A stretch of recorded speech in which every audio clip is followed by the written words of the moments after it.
김진수 씨는 직장 생활로 바빠서 6살 아이와 함께 놀아주지 못하는 게 너무 마음이 아프셨대요. 그래서 이제 지난 여름에 큰 결심을 하고 아이와 함께 해외여행을 떠나셨습니다.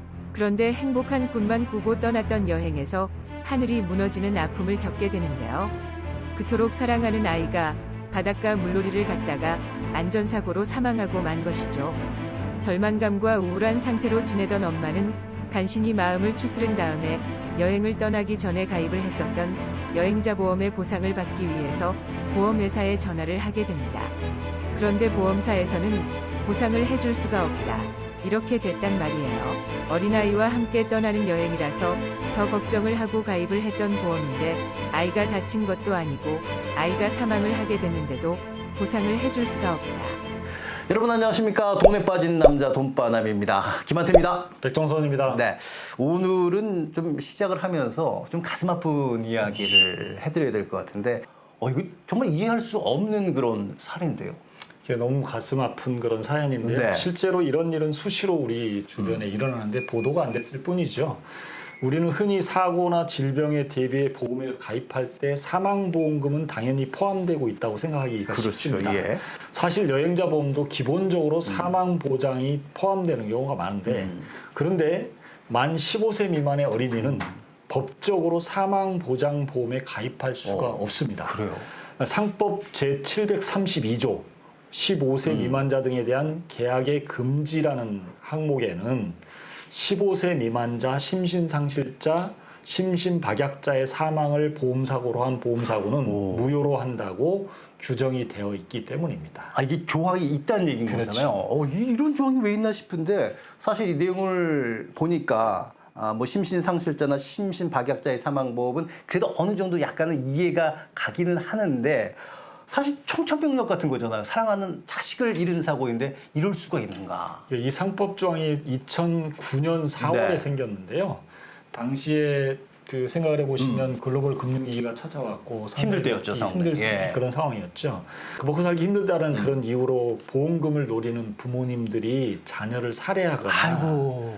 아이를 입양해서 보험에 가입시킨 다음에 예. 고의로 손가락을 자르거나 다치게 만들어서 보험금만 챙기는 이른바 생계형 보험 범죄가 기승을 부리는 뉴스에서도 시기였어요. 봤었던 걸로 기억이 나는데. 그렇죠. 예. 이런 보험 범죄를 막기 위해서 정부는 만 15세 미만의 사망 보험을 가입하는 것을 금지시키고 법률로 약자인 어린이의 목숨이나 신체 상해를 노린 범죄로부터 아이들의 생명권을 지키고자 한 것이 법의 취지라고 할 수 있겠습니다. 그러니까 이런 일이 있었었기 때문에 또 뭐 법의 취지를 뭐 이해를 못하는 건 아니겠는데 이 사례 우리가 본 것처럼 굉장히 좀 억울한 경우도 있잖아요. 그렇죠. 그러니까 예를 들자면 뭐 유치원 버스에서 아이가 잠들어서 못 내렸는데 운전자 같은 경우 발견하지 못해서 여름에 한참 더우니까 거기에서 이제 질식해서 죽는 이런 경우도 있단 말이에요. 그렇죠. 정말 억울한 상황이 많이 네. 발생합니다. 그러니까 예를 들어서 어린이집 학대로 아이를 잃은 경우, 그 다음에 만 15세 미만이면 보상받을 수 없다라고 하는데 코로나19나 식중독으로 사망하는 경우 만 15세 네. 미만이면 보상을 받을 수가 없어요. 현행 법률체계에서는 15세 미만의 어린이는 사망보장보험에 가입할 수 없다라는 단 한 가지 이유 때문인데 그게 너무 억울한 사연이 너무 많아서 사실은 이게 법이 잘못됐다고 볼 수도 있어요. 그렇군요. 그렇다면 일단 아까 2009년 4월이라고 했으니까 2009년 4월 이후에 자녀를 위한 보험을 좀 가입하신 분들이라면 한번 살펴봐야 될 것 같은데 그렇다면 이제 자녀가 이제 만 15세 되면 사망보험을 추가로 이렇게 또 가입을 해야겠네요. 그렇습니다. 이제 15세 이상의 자녀의 사망보험을 추가하는 것이 반드시 필요하다고 보여집니다. 물론 우리 아이는 절대로 그렇게 사망하는 일이 허망한 일이 없었으면 좋겠고요. 그렇죠. 예. 자녀가 사망한다는 것은 그 부모의 평생의 아픔입니다. 참 눈물 나는 사연이거든요.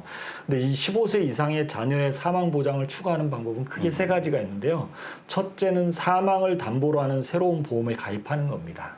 그러니까 종신보험이나 정기보험 같은 이런 보험에 주계약의 사망을 보장하는 보험을 최소의 보험료로 이제 가입하는데 이 종신보험이나 이 정기보험은 다소 비싼 편이에요. 그렇죠. 연령이 증가할수록 보험료도 올라가기 때문에 같은 보장 금액이라도 어릴 때 가입하는 게 더 유리하긴 네. 합니다. 월 보험료로 종신보험에 가입했을 때 사망보장 1억을 넣었다고 가정을 하면 월 보험료가 12만 9천 원이에요. 이거 만만치 않은데요? 만만치 예. 않죠. 그다음에 30세 이상이 되면 17만 원이 넘어요. 오. 그러니까 지금 가입하는 게 15살 때 가입하는 게 한 월 4만 원 넘게 줄인다라고 하는 그 효과는 있다라고 하는 점 때문에 일찍 가입하는 게 좋다라는 면이 있어요. 그 지금 보험료가 어느 정도인지 들어봤는데 저도 이제 종신보험이 있어가지고 내는데 제 종신보험 내는 거랑 그렇게 별 차이가 없단 말이에요. 그러니까 그렇죠. 어린아이에 이제 사망보장으로 해서 보험을 가입하기는 하는 건데 이게 사실 액수를 매달 이렇게 낸다면은 이게 선뜻 가입하기가 쉬운 건 또 아니네요. 그렇습니다. 이제 아무리 자녀를 사랑하는 마음으로 가입하는 네. 보험이라도 뭐 보험료를 너무 내기 부담스럽다. 그것도 이제 사망을 보장하는 보험에 내는 보험료를 12만 9천 원씩이라 뭔가 의도를 갖지 않는 한 내기가 참 쉽지 않거든요. 그러니까요. 예.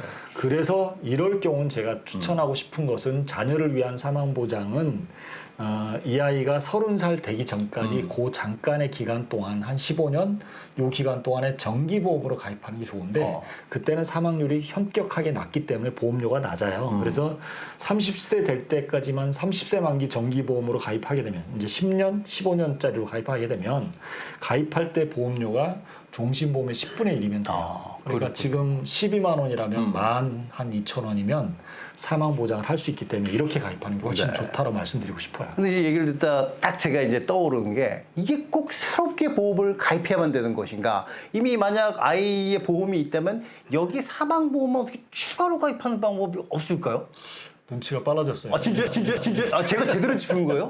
이게 이제 계속 방송을 하다 보니까 저도 이제 눈치가 좀 생기네요. 예. 제가 얘기하려는 두 번째 방법에 대한 얘기를 미리 이제 선수하는데요. 새로운 보험에 가입하는 것이 경제적으로 부담스럽다면 기존에 가입한 어린이 보험의 사망 보장 특약을 중도에 부과하는 방법이 있을 수 있어요. 그러니까 신규 가입이 아니기 때문에 신계약 가입에 소모되는 수수료 등을 아끼는 수가 있다는 장점이 있어요. 다만 중도 부과 가능한 상품이나 특약이 많지 않아서 이게 가능한지를 보험사에 꼭 알아보는 그런 수고는 필요합니다. 그렇군요. 여기서 또 한 번 더 나아가서 네. 이것도 날카로운 질문이 되지 않을까 싶은데 왜 요즘은 이제 보험이 많이 발달이 됐기 때문에 특약이라는 게 많이 있잖아요. 그러니까 아이 보험을 이걸 딱 따로 두지 않아도 부모 보험이 있을 테니까 이 부모 보험이 혹시 자녀의 뭐 사망과 관련해서 할 수 있는 특약 같은 거 뭐 있지? 이거 갑자기 얼굴 표정을 봐서 있을 것도 같고 없을 것도 같은데 있지 않을까요? 혹시 요즘 공부 많이 이거 제대로 맞춰다 보네. 있군요. 예. 보험에는 이제 사실은 가족의 담보를 한꺼번에 할 수도 있어요. 네. 그러니까 제가 가입한 보험에 자녀 특약을 추가로 넣을 수가 있어요. 그러니까 예. 이 세 번째 방법이 어린이 보험에 중도 부과를 할 수 없다면 부모의 보험에 자녀의 특약을 추가로 중도에 부과하는 방법입니다. 이 통합보험이나 종합보험 등의 이름을 가진 상품에 중도 부과가 가능한 보험들이 있는데 배우자, 자녀, 가족이라면 특약을 부과함으로써 온 가족이 한 개의 보험으로 보장을 받을 수가 있습니다. 물론 그렇군요. 신규 보험처럼 특약의 종류가 다양하지 않기 때문에 선택에 대한 제한은 있을 수가 있습니다. 네. 이 방송 보시는 분 중에 이제 부모이신 분들도 많고 앞으로 이제 부모가 되실 분들도 많을 텐데 왜 이제 아이를 낳기 전에 베이비 페어라는 게 있어요. 그렇죠. 이런 데 가보면은 또 보험, 어린이 보험 들라고 이렇게 많이 해서 저도 애를 낳기 전에 보험을 이렇게 딱 먼저 들었었는데 그렇죠. 아니면 또 이제 낳자마자 보험 가입하는데 이 어린이 보험에는 어떤 것들이 내용인지 그게 좀 궁금해요. 네. 출산 전후에 부모들이 가장 많이 가입하는 보험이 태아보험, 네. 어린이보험, 주로 이제 상해나 질병에 대한 진단, 입원, 치료자금이나 위로금 등으로 구성된 상품인데요. 생활 속에서 발생하는 사고로 병원비를 써야 되는 경우나 여러 가지 피해를 입은 경우, 실수로 배상 책임이 생기는 경우에 대한 네. 보상이 주요 내용이라고 보시면 되는데 그래서 이 상품에는 일반적으로 사망 보장은 없다고 보시면 됩니다. 그렇군요. 그래서 혹시 모를 사고에 대비해서 사망 보장을 할 필요가 있다면 자녀 나이가 15세가 됐을 때 보장의 공백이 생기지 않도록 추가로 보험을 가입하는 것을 꼭 고려하라는 말씀 좀 드리고 싶어요. 네. 저도 이제 그 아들에 대한 어린이 보험을 아내가 이제 들었기 때문에 내용을 정확히 모르고 있었거든요. 근데 사실 그 보험에 애가 사망하게 되면 그것까지 보장되리라고 믿고 있었는데 오늘 처음으로 이 15세 만 15세인 거죠. 그렇죠.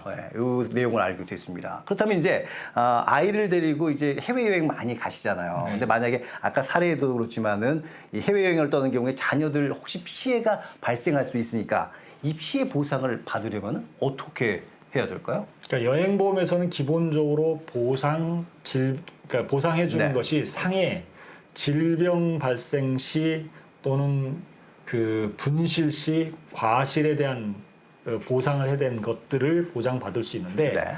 15세 미만의 경우는 사망 보장을 받을 수가 없지만 15세 이상의 경우는 사망 보장을 받을 수 있습니다. 그러니까 아이들은 안전을 지키는 것에 부모가 여행 갔을 네. 때 가장 중요하게 부모가 너무 들떠서 자녀를 돌보는 것을 망각해서는 안 된다라고 하는 이 부분을 꼭 기억하시면 좋겠고요. 어린아이는 부모의 보호와 관심이 필요한 상태이기 때문에 어른들은 아이를 보호하기 위해 최선을 다하는 것이 보험보다 더 필요하다는 사실을 좀 생각했으면 좋겠습니다. 그렇습니다. 뭐 사망보험금 얘기를 했지만 이왕이면 사망보험금을 안 받아야 되는 게 더 그렇죠. 맞는 거죠. 그렇기 때문에 어떤 여행을 가실 때는 꼭 자녀들의 안전도 꼭 신경을 쓰시길 바라겠습니다. 자, 오늘은 자녀의 보험 사망보장에 대해서 살펴봤고 역시 구독과 좋아요 꾹 눌러주시길 바라겠습니다. 다음 시간에는요, 금리가 떨어지면 이제 노후 자금이 줄어들게 되는데 이에 대한 해결책은 어떤 것이 있을지 살펴보도록 하겠습니다. 저희는 다음 시간에 인사드릴게요. 여러분 안녕히 계세요. 안녕히 계세요.